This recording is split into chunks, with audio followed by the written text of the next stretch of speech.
Casemiro မပါတော့ပဲ Brighton အိမ်ဝင်းမှာ Premier League နောက်ဆုံးပွဲအဖြစ်သွားရောက်ရှင်ပြိုင်ကစားမယ်ကျွန်တော်တို့ရဲ့ United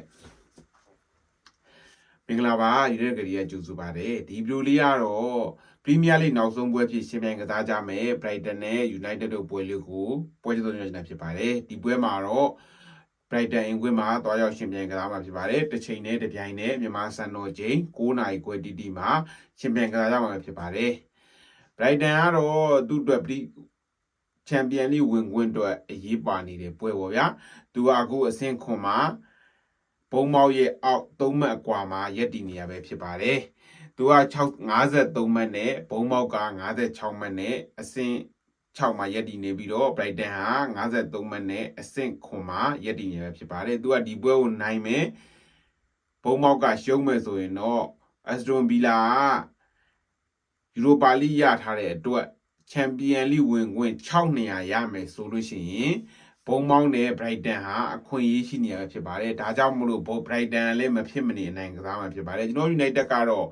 အမှတ်တွေမလို့ဆိုပေမဲ့ဂုဏ်သိက္ခာရှိမယ်ဒါနောက်တစ်ခုက Bruno Fernandes ရဲ့အဆင့် record ချိုးနိုင်မလားမချိုးနိုင်တာတစ်ချက်စောင့်ကြည့်ရမယ်ကျွန်တော် United ကရင်ခုန်စရာတော့တိတ်မရှိတော့ပါဘူးရင်ခုန်စရာဆိုလို့ Bruno Fernandes တရားဒီလုံးကိုဖန်တီမှုအများဆုံးစံချိန်ကိုချိုးသွားနိုင်မလားဒါတော့ပဲရှိတော့မယ်ကျွန်တော်တို့ကအမှတ်ကသိမ့်မလို့တော့ဘူးဗျာဒါတစ်ချက်နောက်တစ်ခုကဂုံသိက္ခာရဒါပဲရှိတော့တယ်နောက်ဆုံးတွဲဆုံမှုတွေမှာတော့ Brighton ဟာကျွန်တော် United ကိုအသာရထားတယ်နောက်ဆုံးတွဲဆုံမှု9ချိန်မှာ Brighton က3ချိန်နှီးနေရထားပြီးတော့ကျွန်တော်တို့က2ချိန်ပဲရထားတယ်ပထမကြော့မှာတော့ကျွန်တော် United ဟာ4-2ဆိုတဲ့ရလဒ်နဲ့အနိုင်ရထားပဲဖြစ်ပါတယ် Brighton ကအခုနောက်ပိုင်းမှာတော့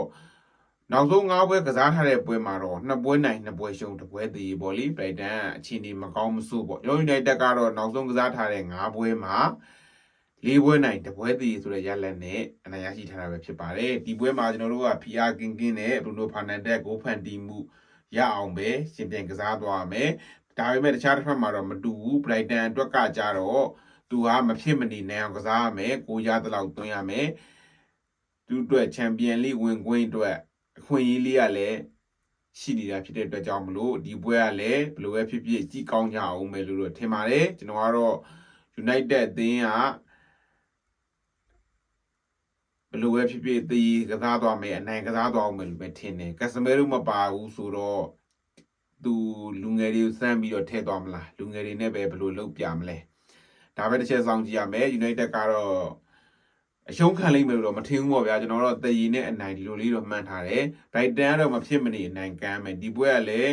ရင်ခုန်စရာတိတ်မရှိဘူးဆိုပေမဲ့ကျွန်တော်တို့အတွက်က Bruno Fernandes အစစ်ရမရဆိုတဲ့ဟာရင်ခုန်ရမယ် Brighton အတွက်ကလည်း Champion League ဝင်ခွင့်မျှော်လင့်ချက်သေးသေးလေးအတွက်ကိုတိုက်ပွဲဝင်သွားမှာဖြစ်ပါတယ်ဒါကြောင့်မလို့ဒီပွဲကတော့မထင်မှတ်ဖဲနဲ့ကြည့်ကောင်းသွားအောင်ပဲပွဲလို့ထင်ပါတယ်အဲ့ဒါတော့ဘယ်လိုထင်ကြလဲဒီပွဲမှာ Brighton ကပဲသူ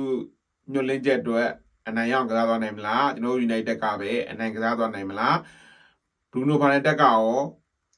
Premier League ကိုဖန်တီးမှုအများဆုံးစံချိန်ကိုချိုးသွားနိုင်မလား Brother ရဲ့ထင်မြင်ချက်ကလေးကိုcomment မှာရေးခဲ့ကြပါဦးနောက်ထပ်ပြန်တွေ့ရမယ်ကျွန်တော်ကတော့ဝန်ခွန်နိုင်ဖြစ်ပါတယ်အားလုံးကျမ်းမှချမ်းသာကြပါစေ